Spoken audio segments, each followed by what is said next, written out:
But there's a conflict between Dahomey and the Yoruba land. Yoruba land is being invaded by the British, or by this time have been invaded by the British.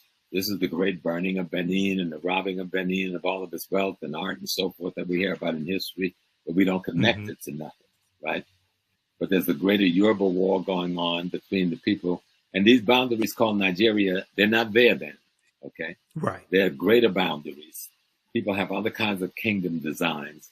And there's conflicts between some of these kingdoms, mostly around trade, okay? But you got something else happening at the same time. As the Muslim wars of genocide and ethnic cleansing is taking place in the Nile Valley with the Mamluk Turks and the Seljuk Turks, and then finally the Ottoman Turks by the 9th century and the end of the 9th century, beginning of the 10th century. They're pushing millions of people out of the Nile Valley into West Africa. Y'all hear what I'm saying? They're pushing millions of people out of the Nile Valley into West Africa, in through Chad, in through Cameroon, into Nigeria, down into Ghana. This population, through what is called Burkina Faso, this is the population of the people. Everybody always asks, what happened to the Egyptians? Well, we're talking to each other here right now, okay? Because a great number of those refugees, millions of refugees scattered to the south and to the west, because of the Turkish and the Arab ethnic cleansing that goes on for hundreds of years leading up to the 1400s, are caught as the vulnerable population in what becomes known as the transatlantic slave trade. And I know a lot of us don't go there with that piece, but you've got to understand, who are these people? And so the kingdoms like Dahomey on the coast, somebody coming from the north, that's the northeast, have brought captives that they want to sell to another community because they don't need that expansion in their population. And this group of captives was either hostile to them or refugees that they felt was taking their space away from them. Okay. And that population, most time, that refugee population was least able to defend itself, end up being caught in the trade. And it wasn't a trade at all. It was a war of genocide against African people. There was no transatlantic slave trade. Nobody was trading anything.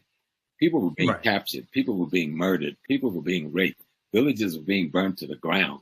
Okay? People were being slaughtered to get enough so you could make $200-300 in that day's money, which would be a couple of $1,000s in this day's money, or for one human being to do labor in the Western Hemisphere, where he was worked to death in 10 to 15 years and would be replaced with someone else, a process that went on for 400 years plus. And we're now very happy to be joined by our next guest, Dexter Caffey, the founder of Smart Eye app, who recently learned of an eye-opening discovery of his own ancient past, all thanks to a DNA test. He is joining us now by Zoom from Atlanta. Hello, Dexter. Hello, Emily. How are you? It's so good to see you. Last time was here in Israel. We got to get you back here, but we'll have to settle for Zoom now. You have such an interesting history. Please explain what made you do a DNA test, and then what happened when you found out all of a sudden that you're related to Ramses III. That's a great question, Emily. Well, about a year and a half ago, I traveled to places like Israel, France, and different places like that. And so what happened was people would always ask a normal question, where are you from? And I would say the States, United States. And the people I saw in France would say, no, where are you really from? And I said, the States. That's all I know. And so that question stuck with me for a long time. And I just said, where am I actually from? I mean, I know I'm American, but where my DNA is from. And so I said, well, let me take my DNA test. It was a 23andMe DNA test. And I took the test, and I was shocked when I saw the results.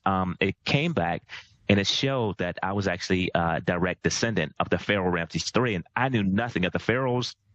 didn't know much about Egypt, but everything you hear about, Bible stories and things like that. So for me, it was a huge shock, and that's how I found out about it. Wow. So obviously you took it deeper and deeper. You saw all of these synchronicities in looking at images of the pharaoh, how much you and even your brother look like them. And your own company has like an eye logo that looks like the Eye of Horus, unconnected to any of this. So what did this open up for you in terms of your own knowledge and learning about this? I remember I was actually laying in my bed on Christmas Day, 2021. And I was going through my 23andMe DNA test, and that's when I saw that I was connected to the Pharaoh Ramses III. And again, I knew nothing of this situation. And so I looked up a sculpture of the Pharaoh Ramses III. And when I saw the sculpture, I literally screamed. And my wife said, Dexter, what's wrong? I said, this guy from 4,000 years ago, we look just alike. And she said, Dexter, wait a minute. There were no pictures from 4,000 years ago. I said, no, his sculpture was the Pharaoh Ramses III. His sculpture, we look like identical twins. And she said, let me see it. She saw it. She said, oh, my goodness. And then I continued to go over different sculptures, looking online. And I saw the sculpture that looked just like my brother. If you could show that on the screen, it'd be absolutely amazing. But it was, and I looked at the sculpture and I said, this looks just like my brother Joe. And I called my brother Joe and I said, I'm going to send you something. And he said, where'd you get that from? It looks just like me. I said, that's a sculpture of the Pharaoh Ramses III. And he said, oh my God. I said, that's over 4,000 years old and looks identical, just like you. So we were blown away, completely blown away. And talk about the synchronicities. It's funny how, the universe speaks to us. So you have a company that with the eye is a logo. You even have a dog that's similar to the dogs of Pharaoh. What? As I kept digging more and more, I had a friend who's here in the States. He's from Israel. And he said, Dexter, he said, your logo that you have for your company, the eye, that you started like over 4 years ago, looks just like the logo from the Pharaoh Ramses III. I said, what are you talking about? What did they have? And they had the Eye of Horus. And I looked at it, I said, oh my goodness, they had an eye as their logo. And my company's logo was an eye. And again, keep in mind, Emily, I found this out about a year ago. But I had my company established for over 4 years before that, my startup. And so I just kept continuing. I said, this is crazy. We actually have the same image, logo. And so I kept digging further, and I found out that they had dogs called the Pharaoh Hound, which is in the same family as the dogs that I own called Whippets, which are sight hounds. So they run just as fast, chase small prey. That's what they were bred for. So, and then I continued to look at it further, and I said, wait a minute, what was the Pharaoh Ramses III's name? When I actually looked it up, it was, they had different names, of course, but the name was Seti, S-E-T-I, Seti number 2. That was the Pharaoh Ramses III name. Seti number 1 was his father, the one that was the fought against Moses and the let my people go situation. So Seti number 2 was Pharaoh Ramses III. And I said, wait a minute, my company's name is actually Smart Eye Technology Incorporated. If you take the first letters, Smart Eye Technology Incorporated, it comes out to SETI.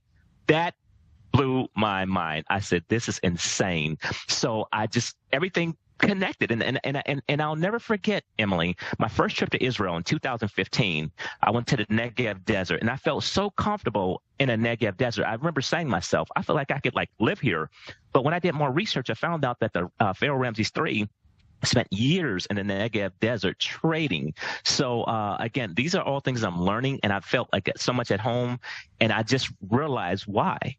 Wow, it's incredible. So obviously you're still on your learning journey of, what this all means, but what is it like to kind of be this person who happened to get a test, discover this, and now we're also learning a little bit about what pharaohs look like. We have images from the 10 Commandments, as you notice, but what does this tell you? What do you want to do with this information?